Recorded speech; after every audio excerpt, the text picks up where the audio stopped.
Welcome to the Quantum Blackboard World History Unit. I'd like to thank you for joining us on our quest here to terminate ignorance. Today we will be discussing the very controversial and theoretical topics on how human life on Earth began. So I will begin by saying some quite powerful words. Roll the tapes! Quantum Blackboard. What is that? No, it happened this way. C-3PO, you're out of your mind. You know, what is that? It's moving closer. Ah!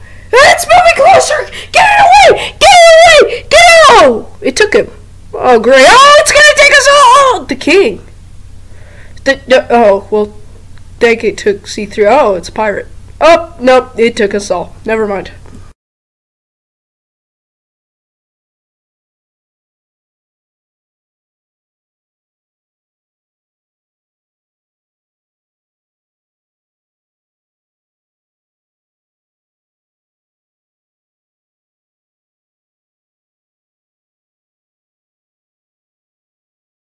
Yes, this topic is both of those things, and I want to start the actual episode by saying we're non-biased here at Quantum. I will not be explaining any one belief, but all of the important ones.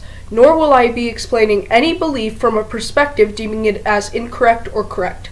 Nor will I be explaining any of my beliefs or anybody else's here at Quantum's.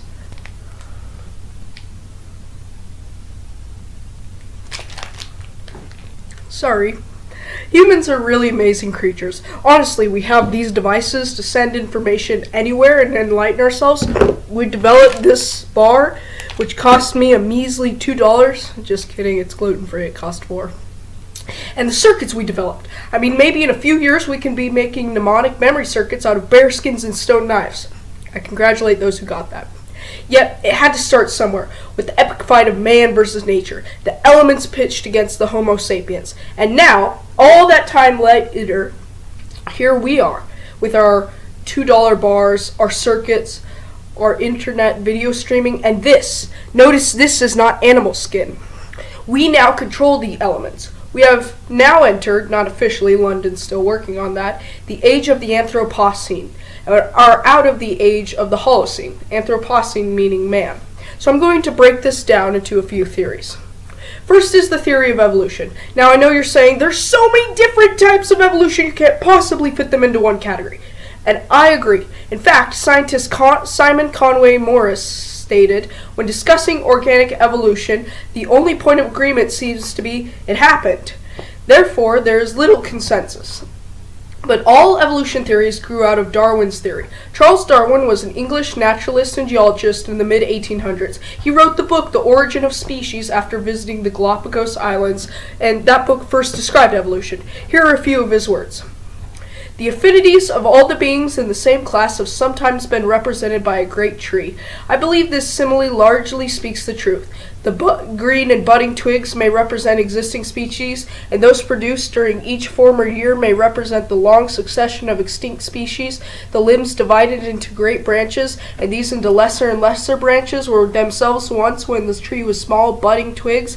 And this connection of the former and present buds by ramifying branches may well represent the classification of all extant and living species in groups subordinate to groups. From the first growth of the tree, many a limb and branch has decayed and dropped off, and these lost branches of various sizes may represent those whole orders, families, and genera which are now no living representatives, and which we are known to us by only having been found in a fossil state. As buds give rise by growth to fresh buds, and these, if vigorous, branch out and overtop a feebler tree, so by generation, I believe, has been with the tree of life. It fills with its dead and broken branches the crust of the earth, and covers the surface while it's with its ever-branching and beautiful ramifications. That was in 1859. So basically, Darwin was describing that which you've been seeing this whole time. But now scientists have come up with more theories, and Darwin's has kind of been thrown under the bus. Here are some of the current theories. Symbiogenesis. This theory suggests that certain genomes passed down from parents create evolution. Lamarckianism. This says certain adaptations to the environment passed down from parent to offspring is what causes evolution. There is the example, the giraffe, in which, well, at one point, giraffes' necks were quite small, but then they reached higher and higher to get the fruit off of the top of the trees, and that fell into their offspring. There's the third way of evolution. Evolution comes in long stages with great pauses.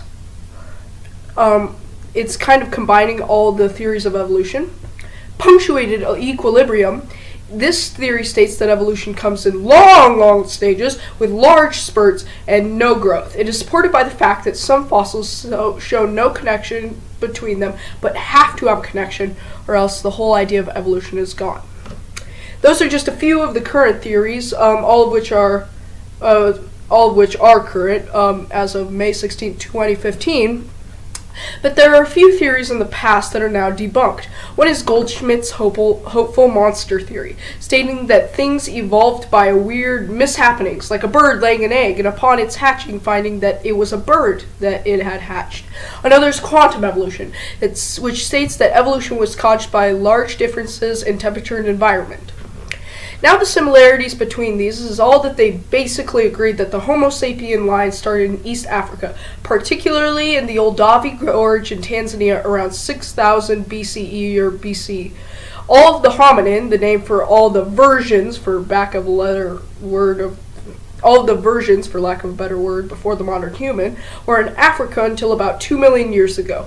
This theory states that these creatures spread throughout the earth by going into Eurasia, then over the Bering Strait into the Americas, and through Polynesia into Oceania. There are many separate theories on how they got there, including the idea that they made balsa wood rafts, explained in the book Kon-Tiki. Then we have many artifacts of early civilization before written record was used. That's how that's supported. Next up is creation theory. This is the theory based in most religions that animals and humans were crafted by God and humans were made in His image. It separates them from animals. This theory relies heavily on faith. Please don't confuse creationism with intelligent design. Intelligent design says we are the product of some intelligent cause. This theory is prominent in creationism, but not vice versa. For example, intelligent design could also be that we were created by aliens of some sort. Now, I know this episode was very scientific and perhaps hard to digest, but next episode we'll be exploring Mesopotamia and maybe the Indus Valley. I'll have to decide. And what joy that will be compared to this. And remember, if you're watching this on YouTube, subscribe and go to our website. Just check quantumblackboard.com. There you can become a Quantum Blackboard member with tons of cool benefits. Go check it out. Keep the comments clean, or else we'll kind of have to stop. But see you next time at the studio. I made a mistake in the filming and I feel so bad about it. When I said Goldschmidt's hopeful monster theory is, it explains evolution as certain mishappenings happening, like a bird laying an egg and then upon its hatching finding it was a bird. I meant fish!